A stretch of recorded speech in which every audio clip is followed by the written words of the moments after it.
Ladies and gentlemen, the President of the United States and the First Lady.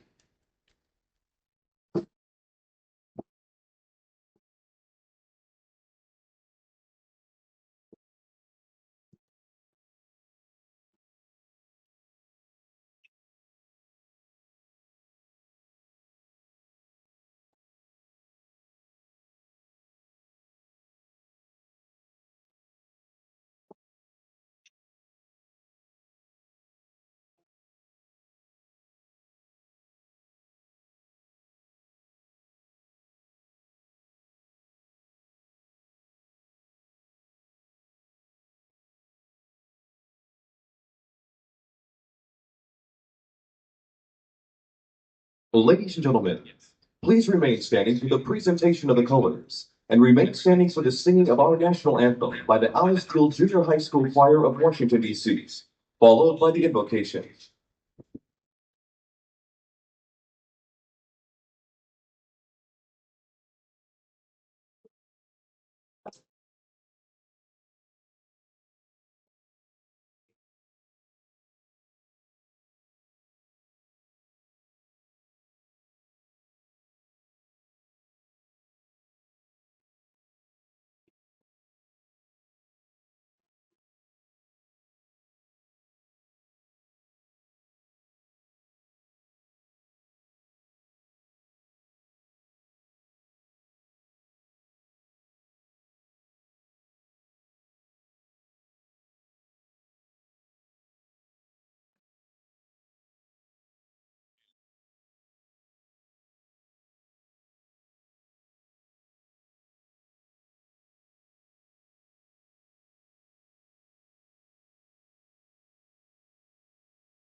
Bishop Kristen Stendhal will deliver the invocation.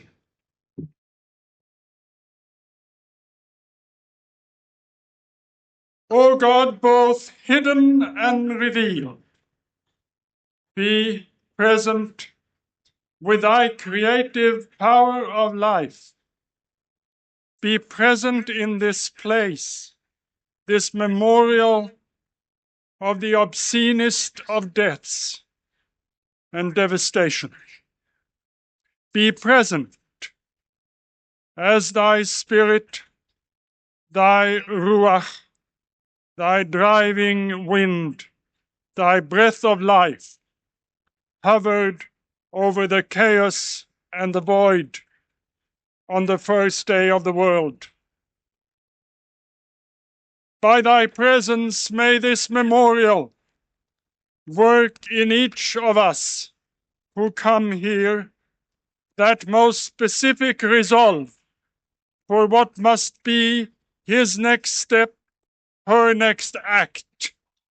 By thy most holy and creative presence, let the work we dedicate today not have been in vain. In thy presence let there be much silence for each and every one who comes here, silence to hear and to respond honestly, decisively.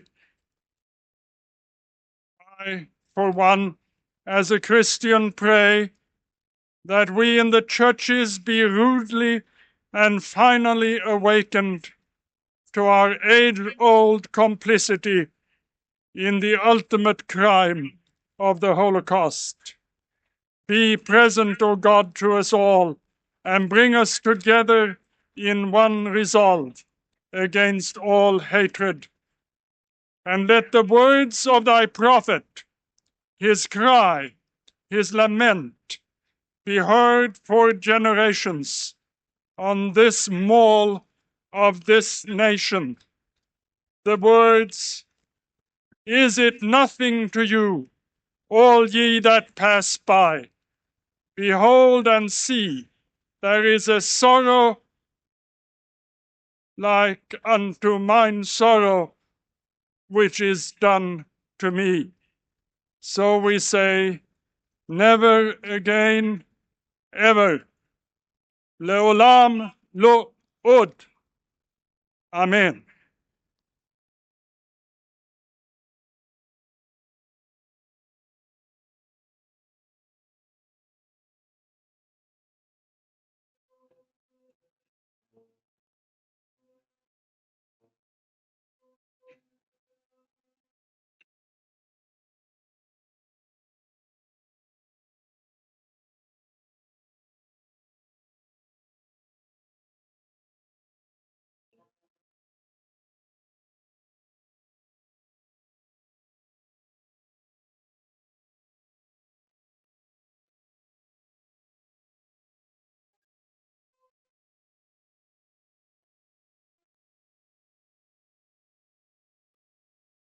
Please be seated.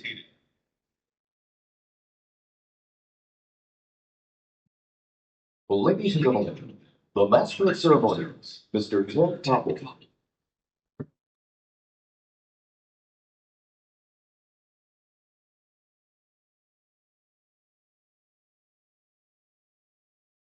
Mr. President, His Excellency, the President of the State of Israel, Mr. Vice President, Excellencies, distinguished guests, ladies and gentlemen.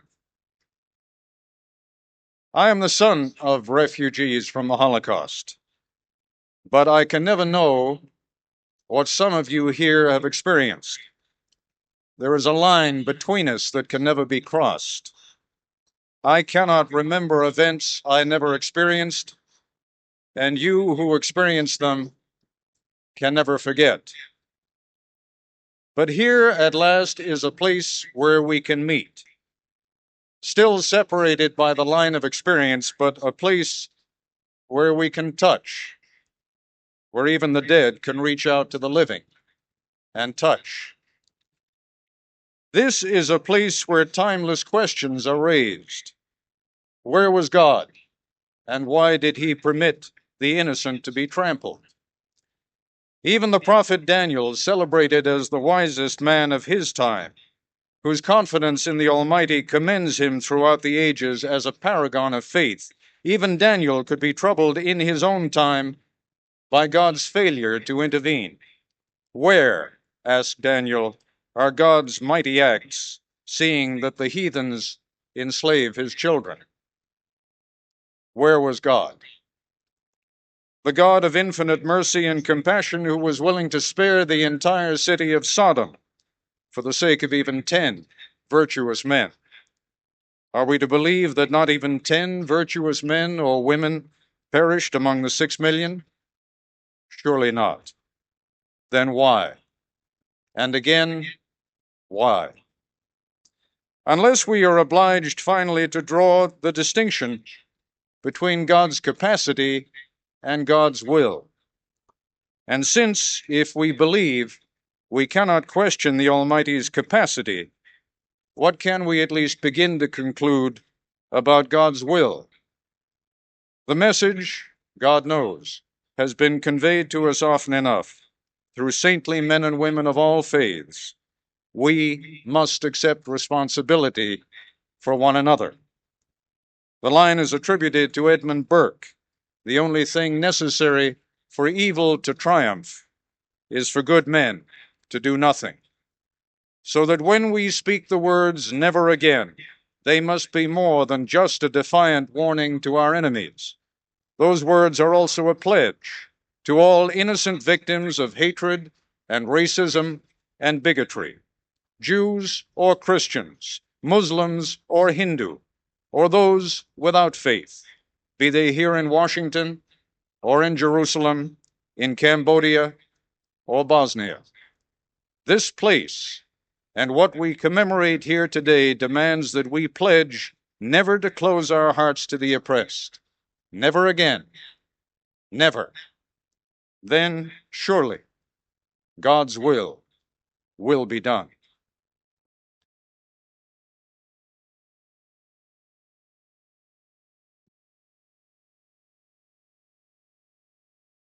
This museum is the result of the work and devotion of many people, none more committed and passionate than the current chairman of the United States Holocaust Memorial Council. It is my privilege to introduce to you Mr. Harvey M. Meyerhoff.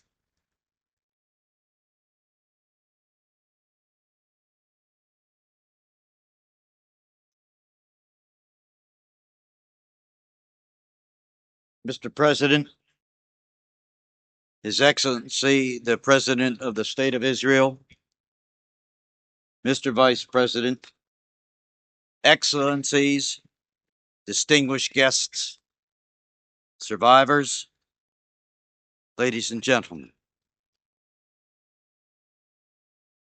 Only guard yourself and guard your soul carefully, lest you forget the things your eyes saw, and lest these things depart your heart. And you shall make them known to your children and your children's children. These words from the book of Deuteronomy are engraved on the wall behind the flame, the eternal flame, in the Hall of Remembrance. Thousands of years old, they poignantly set out the mission of the unique institution we dedicate today, the United States Holocaust Memorial Museum. It is a mission of remembrance and education. Only guard yourself and guard your soul carefully, lest you forget the things you saw, and lest these things depart your heart. 200,000 Americans from all 50 states provided the funds to build this museum. Their generosity and the unstinting support of the federal government, which donated the land for the museum, now enables this institution to begin its eternal journey of remembrance. This building tells the story of events that human eyes should never have seen once, but having been seen, must never be forgotten. Our eyes will always see. Our hearts will always feel. But it is not sufficient to remember the past. We must learn from it. The story of the Holocaust is not simply a story about the evil people did to people. The unspeakable acts perpetrated by the Nazis upon 6 million Jews and millions of other victims, Poles, Gypsies, Soviet prisoners of war, homosexuals, the handicapped, and political and religious dissidents. It is also a story about hope, decency, and what people did for people. the saintliness of the rescuers who risked their lives and in some cases lost them to help strangers avoid the inhumanity of the Nazi regime. Importantly, it is also about the things people did not do at all. The indifference of the bystanders who watched as their neighbors and friends were first denied their rights, then brutalized, and ultimately annihilated. By compelling us to regard all those individuals, the victims, perpetrators, heroes, and bystanders, as individuals, this remarkable museum teaches us not merely about human events, but about human nature, and thereby fulfills its mission of education. And you shall make them known to your children and to your children's children. By its very existence at the heart of our great democracy, this museum will teach generations to come not only about the awful events of the past, but about the awful consequences of bigotry, oppression, hatred, and intolerance, and about the responsibilities that each of us has as citizens of our democratic society.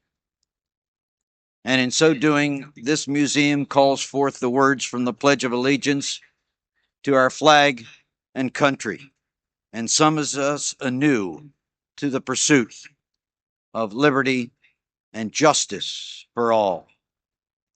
This is an American museum for the American people.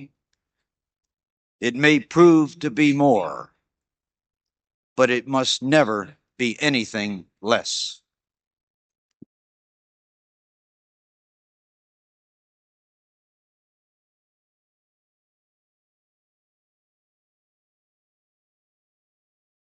Many have worked so hard that this day might come.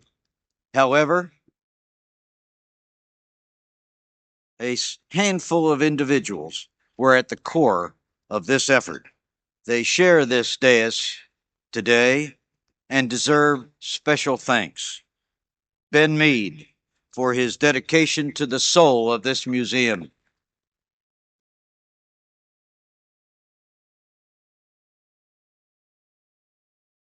Miles Lehrman, for spearheading the enormous fundraising effort. Albert Abramson, for his grace, energy,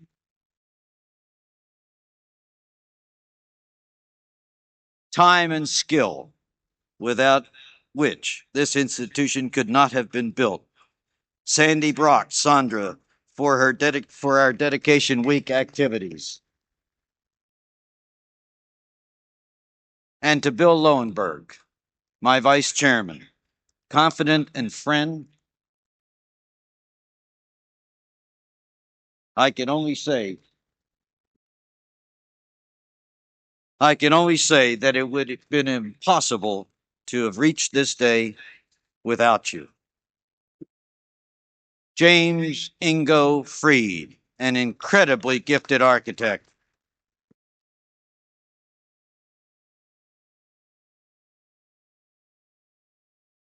Designed a building that allows us to comprehend the incomprehensible.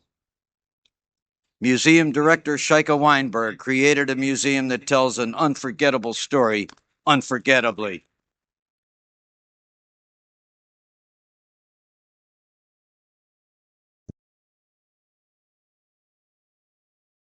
Thank you. Thank you, Mr. Koppel, President and Mrs. Clinton, His Excellency, the President of Israel, and Mrs. Herzog, to the distinguished heads of state gathered here in the audience, Mr. Speaker, to the many members of the House and Senate who are gathered here, distinguished guests, ladies and gentlemen, fellow human beings. This memorial museum will help us explore a question that is as urgent today as it has been for the last 50 years. How could the human race have allowed such a calamity as the Holocaust to fall upon us? What terrible darkness lies coiled in the human soul that might account for this barbarism? The sorrow rising from such questions is deeper than all tragedy and leaves us mute before a mystery the human mind cannot penetrate. We are reduced to a silence filled with the infinite pool of feeling that has created all the words for humility, heartbreak, helplessness, and hope in all the languages of the world. The story told in this memorial museum warns us of the unfathomable power of evil and the pestilence of the human soul that for a time can dissolve nations and devastate civilization. But it also tells us of the inspiring resistance in the Warsaw Ghetto and in hundreds of other locations not as well known. It tells us that a fierce, bright light blazes eternal in the human breast, and that the darkness can never put it out. It tells us of the rescuers. It tells us of nations, two in particular, Denmark, where the story is well known, and Bulgaria, where the story is less well known. Nations where an entire people rose up and said, "This shall not happen in our midst." It tells us of the necessity of leadership dedicated to preventing intolerance, hatred, and oppression. President Bill Clinton has devoted his life and his public career to those principles. He learned them growing up in Arkansas. As a governor, Bill Clinton stood up to racism and bigotry and intolerance, working hard to bring the people of his state together in common purpose. As president, he continues as a tireless advocate for the rights of the defenseless, the rights of individuals, for human rights in a struggle waged every day around the world. His message is clear. The United States stands for freedom and opportunity, for equal rights and democracy. It is an honor for me to serve with him and an honor to introduce to you the President of the United States, Bill Clinton.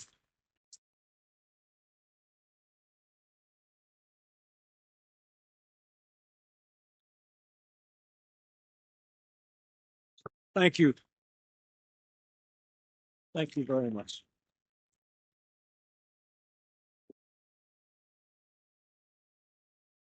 Thank you very much, Mr. Vice President, and Mrs. Gore, President and Mrs. Herzog, distinguished leaders of nations from around the world who have come here to be with us today, the leaders of our Congress and the citizens of America, and especially to Mr. Meyerhoff and all of those who work so hard to make this day possible, and even more to those who have spoken already on this program, whose lives and words bear eloquent witness to why we have come here today. It is my purpose on behalf of the United States to commemorate this magnificent museum, meeting as we do among memorials within the site of the memorial to Thomas Jefferson, the author of our freedom, near where Abraham Lincoln is seated, who gave his life so that our nation might extend its mandate of freedom to all who live within our borders.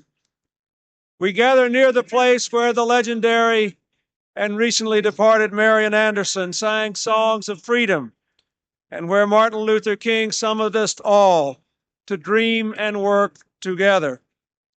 Here on the town square of our national life, on this 50th anniversary of the Warsaw Uprising, at Eisenhower Plaza on Raoul Wallenberg Place, we dedicate the United States Holocaust Museum and so bind one of the darkest lessons in history to the hopeful soul of America.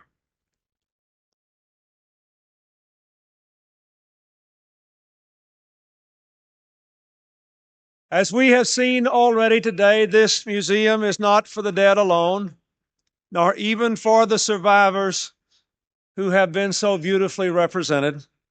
It is perhaps most of all for those of us who were not there at all, to learn the lessons, to deepen our memories and our humanity, and to transmit these lessons from generation to generation. The Holocaust, to be sure, transformed the entire 20th century, sweeping aside the Enlightenment hope that evil somehow could be permanently vanished from the face of the earth, demonstrating there is no war to end all war, that the struggle against the basest tendencies of our nature must continue forever and ever. The Holocaust began when the most civilized country of its day unleashed unprecedented acts of cruelty and hatred, abetted by perversions of science, philosophy, and law.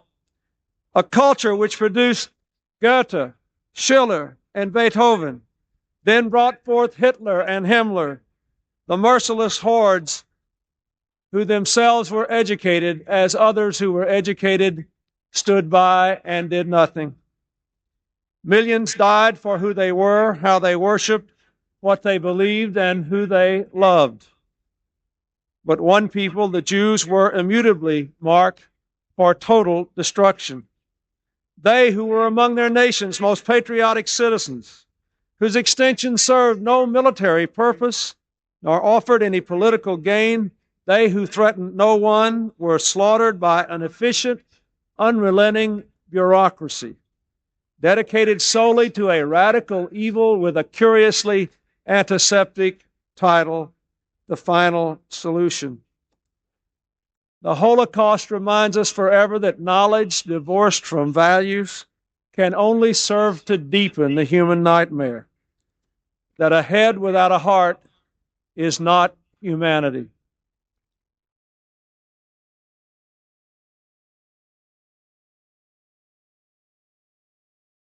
For those of us here today representing the nations of the West, we must live forever with this knowledge, even as our fragmentary awareness of crimes grew into indisputable facts. Far too little was done. Before the war even started, doors to liberty were shut. And even after the United States and the Allies attacked Germany, rail lines to the camps within miles of military significant targets were left undisturbed.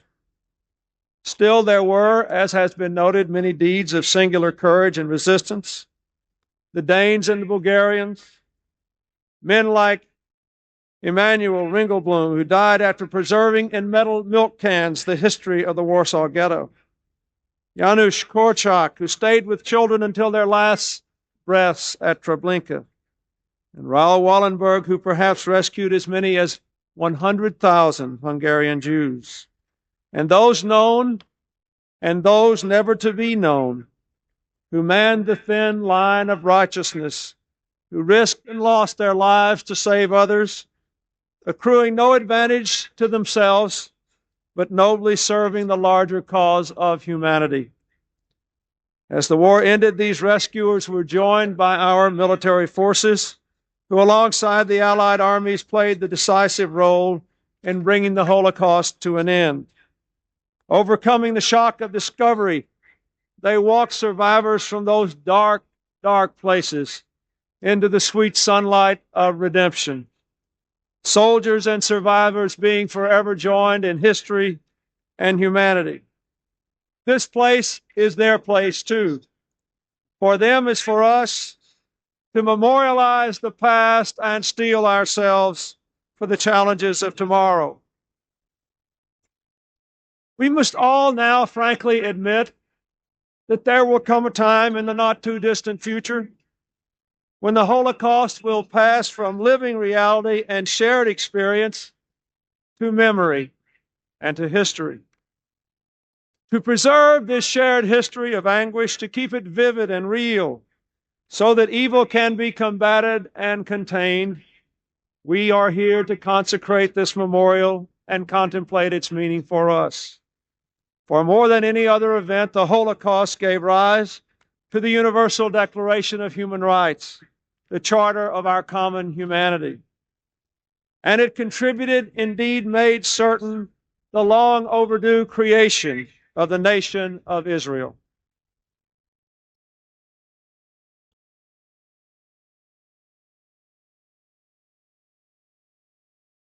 Now, with the demise of communism and the rise of democracy out of the ashes of former communist states, with the end of the Cold War, we must not only rejoice in so much that is good in the world, but recognize that not all in this new world is good. We learn again and again that the world is yet to run its course of animosity and violence. Ethnic cleansing in the former Yugoslavia is but the most brutal and blatant and ever-present manifestation of what we see also with the oppression of the Kurds in Iraq, the abusive treatment of the Baha'i in Iran, the endless race-based violence in South Africa, and in many other places. We are reminded again and again how fragile are the safeguards of civilization. So do the depraved and insensate bands now loose in the modern world. Look at the liars and the propagandists among us, the skinheads and the Liberty Lobby here at home, the Afrikaners resistance movement in South Africa, the Radical Party of Serbia, the Russian black shirts. With them, we must all compete for the interpretation and the preservation of history, of what we know and how we should behave. The evil represented in this museum is incontestable. But as we are its witness, so must we remain its adversary in the world in which we live. So we must stop the fabricators of history and the bullies as well. Left unchallenged, they would still prey upon the powerless, and we must not permit that to happen again. To build bulwarks against this kind of evil, we know there is but one path to take. It is the direction opposite that which produced the Holocaust. It is that which recognizes that among all our differences, we still cannot ever separate ourselves one from another. We must find in our diversity our common humanity. We must reaffirm that common humanity even in the darkest and deepest of our own disagreements. Sure, there is new hope in this world. The emergence of new, vibrant, democratic states, many of whose leaders are here today, offers a shield against the inhumanity we remember. And it is particularly appropriate that this museum is here in this magnificent city, an enduring tribute to democracy. It is a constant reminder of our duty to build and nurture the institutions of public tranquility and humanity. It occurs to me that some may be reluctant to come inside these doors because the photographs and remembrance of the past impart more pain than they can bear. I understand that. I walked through the museum on Monday night and spent more than 2 hours. But I think that our obligations to history and posterity alike should beckon us all inside these doors. It is a journey that I hope every American who comes to Washington will take, a journey I hope all the visitors to this city from abroad will make. I believe that this museum will touch the life of everyone who enters and leave everyone forever changed. A place of deep sadness and a sanctuary of bright hope. An ally of education against ignorance, of humility against arrogance, an investment in a secure future against whatever insanity lurks ahead. If this museum can mobilize morality, then those who have perished will thereby gain a measure of immortality. I know this is a difficult day for those we call survivors. Those of us born after the war cannot yet fully comprehend their sorrow or pain. But if our expressions are inadequate to this moment, at least may I share these words inscribed in the book of wisdom. The souls of the righteous are in the hands of God, and no torment shall touch them. In the eyes of fools they seem to die. Their passing away was thought to be an affliction, and their going forth from us utter destruction. But they are in peace. On this day of triumphant reunion and celebration, I hope those who have survived have found their peace. Our task, with God's blessing upon our souls and the memories of the fallen in our hearts and minds, is to the ceaseless struggle to preserve human rights and dignity. We are now strengthened and will be forever strengthened by remembrance. I pray that we shall prevail.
Please join us in a moment of silence dedicated to those who perished in the Holocaust.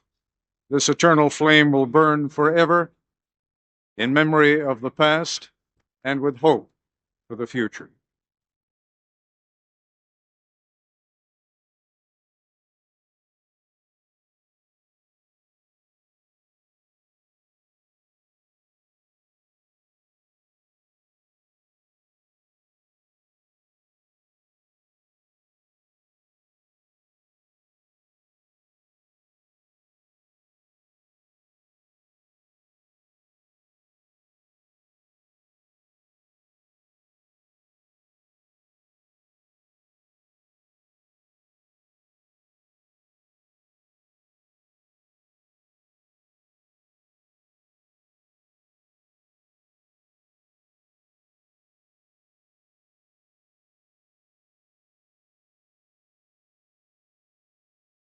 Please remain standing for the benediction by Rabbi Alfred Gottschalk.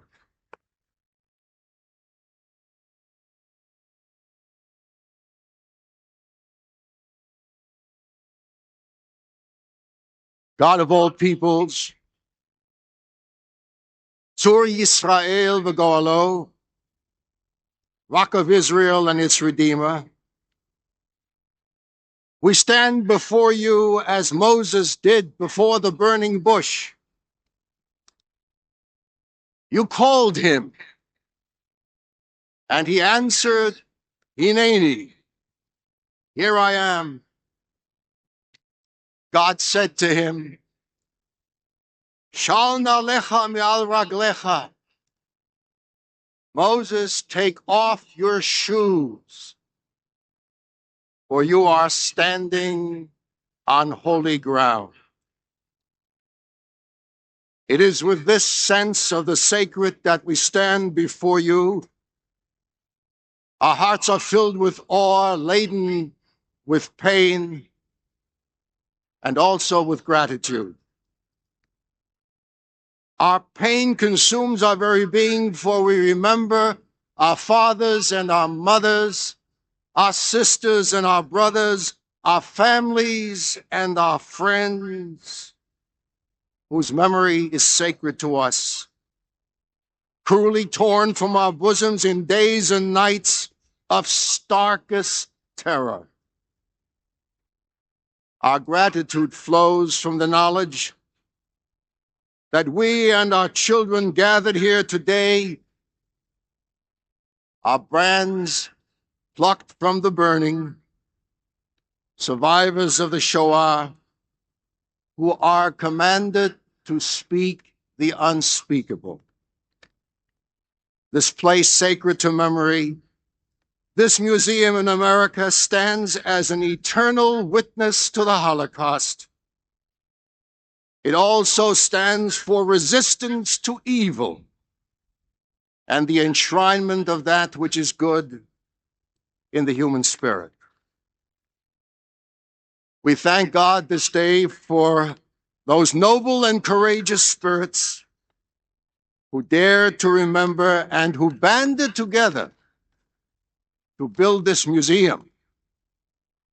Those presidents of the United States, the Congresses of the United States, members of the United States Holocaust Memorial Council, its august leadership and staff, and the thousands, nay, tens of thousands of contributors who have generously supported this venture. All are remembered today, appreciated, and thanked.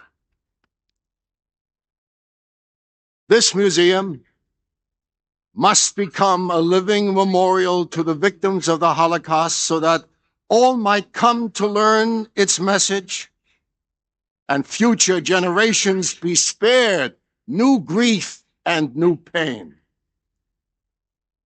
Yes, as Levick wrote, the heaviest wheel rolls across our foreheads to bury itself deep somewhere in our memories. Let then this memorial, built in our nation's capital, speak to all our citizens, to all the human family, as a warning of what can happen when evil is not aborted at its beginning and when wickedness is permitted to flourish without hindrance. Let us be ever vigilant not to forget the past. Let the past instruct us now and in the future to secure the dignity of the human family everywhere. And now, as we are standing in grateful appreciation to our Creator, let us recite the Shehechianu together. Baruch atah Adonai Eloheinu melech haolam, Shehechianu, v'kiyamanu, v'higianu, lazman hazeh. We thank you, O God, Creator of the universe, that you have enabled us to reach this time, this place. And let us together say, Amen.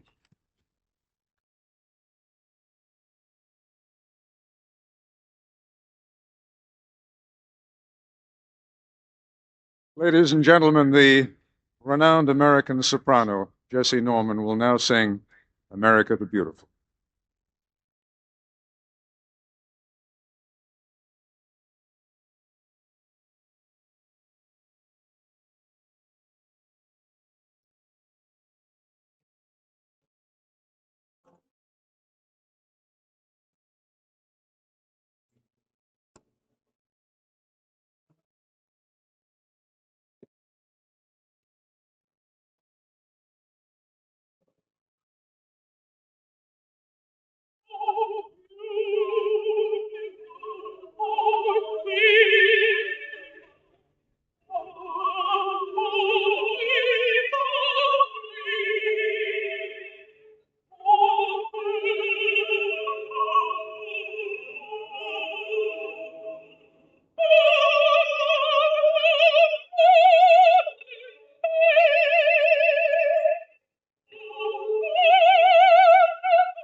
Ladies and gentlemen, it has been a long ceremony. You are cold, you are uncomfortable, but you have also borne witness to what was.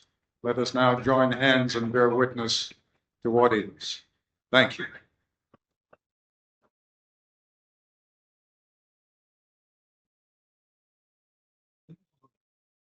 We ask that you please remain seated until the President and our day's guests have departed.